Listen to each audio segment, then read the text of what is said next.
warahmatullahi wabarakatuh. Selamat pagi, selamat siang, dan selamat malam bagi teman-teman semua yang sedang menyaksikan video ini kapanpun waktunya. Sebelumnya, perkenalkan saya Lutfi Asifa dengan NIM 44014200048 dari Pendidikan Biologi A 2020 Universitas Negeri Semarang. Di video kali ini, saya akan mempraktikkan terkait praktikum polarisan sifat yang ditentukan oleh alel ganda. Nah, sekarang kita langsung aja masuk ke videonya. Check it out! Sebelum masuk ke praktikumnya, sebenarnya apa sih alel ganda itu? Jadi, alel ganda ini merupakan suatu keadaan di mana suatu gen memiliki lebih dari satu alel. Alel ganda dapat terjadi karena gen mengalami beberapa kali mutasi. Lalu, ada beberapa sifat yang ditentukan oleh alel ganda, diantaranya yaitu sifat golongan darah sistem ABO, juga tumbuhnya rambut pada segmen digitalis kedua dari jari tangan manusia. Dan berdasarkan hal tersebut, praktikum kali ini akan berkaitan dengan golongan darah sistem ABO juga tumbuhnya rambut pada segmen digitalis kedua dari jari tangan manusia. Berdasarkan judul praktikum terkait, dapat diketahui tujuan dari praktikum kali ini. Yang pertama yaitu untuk mengenal beberapa sifat genetik pada manusia yang ditentukan oleh alel ganda. Lalu yang kedua yaitu untuk mengetahui distribusi golongan darah sistem ABO pada populasi kelas biologi. Dan yang ketiga yaitu untuk mengetahui frekuensi sifat rambut segmen digitalis kedua pada populasi kelas biologi. Terdapat alat dan bahan yang digunakan dalam praktikum kali ini, di mana alat dan bahan yang digunakan untuk mengetahui golongan darah sistem ABO dapat menggunakan tes antisera dengan alat dan bahan yaitu ada darah atau kartu golongan darah, serum anti-A dan anti-B, kaca objek, blood lancet, alkohol 70%, kapas, dan juga pengaduk. Dan untuk mengetahui rambut pada segmen digitalis kedua dari jari tangan dapat menggunakan alat dan bahan yaitu tangan kita sendiri, lup atau kaca pembesar, dan juga alat tulis. Selanjutnya, langkah atau cara kerja yang dilakukan dalam mengetahui golongan darah sistem ABO dapat dengan cara menguji golongan darah setiap mahasiswa kelas menggunakan tes antisera dengan alat dan bahan yang telah dipaparkan sebelumnya.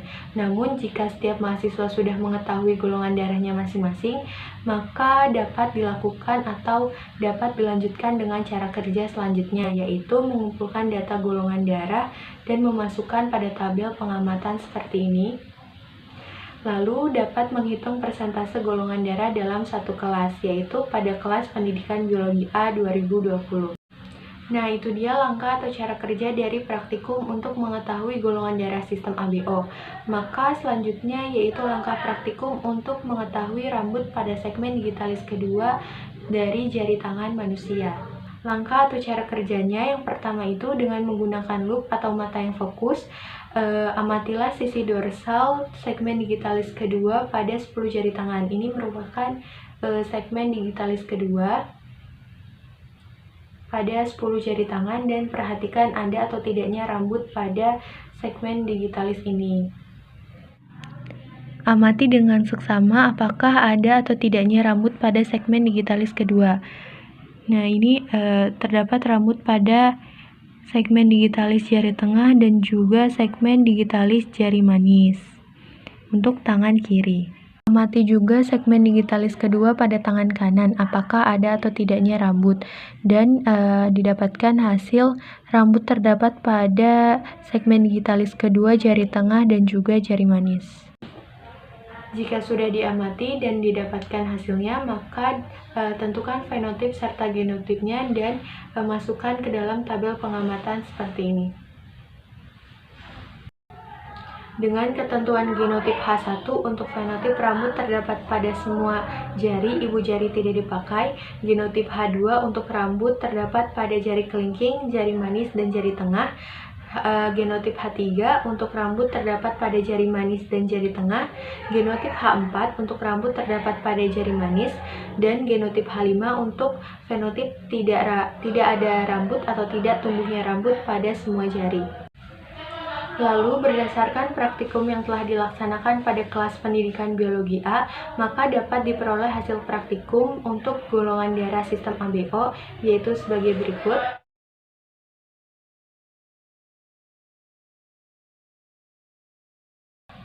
Berdasarkan hasil pengamatan golongan darah sistem ABO, dapat juga diperoleh perhitungan persentase golongan darahnya, di mana golongan darah yang memiliki persentase paling besar yaitu golongan darah O dengan 54,1%, lalu dilanjut atau disusul dengan golongan darah A dan golongan darah B yang memiliki persentase sama yaitu 16,6%, dan golongan darah dengan persentase terendah yaitu golongan darah AB dengan 12,5%.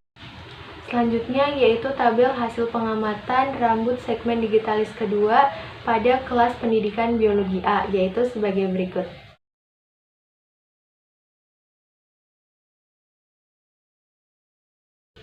Berdasarkan tabel hasil pengamatan, maka diperoleh juga perhitungan persentase rambut pada segmen digitalis.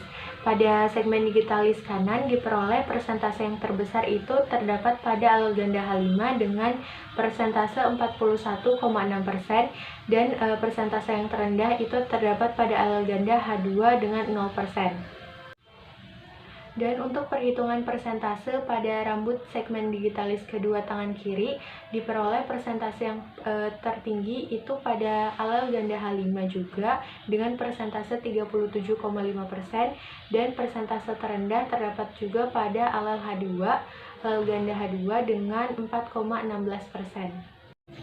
Berdasarkan praktikum yang telah dilaksanakan dan juga hasil serta perhitungan persentase yang telah diperoleh, maka dapat ditarik kesimpulan bahwa ada beberapa sifat genetik pada manusia yang ditentukan oleh seri alel ganda. Di antaranya yaitu sifat golongan darah sistem ABO dan juga tumbuhnya rambut pada segmen digitalis kedua dari jari tangan manusia.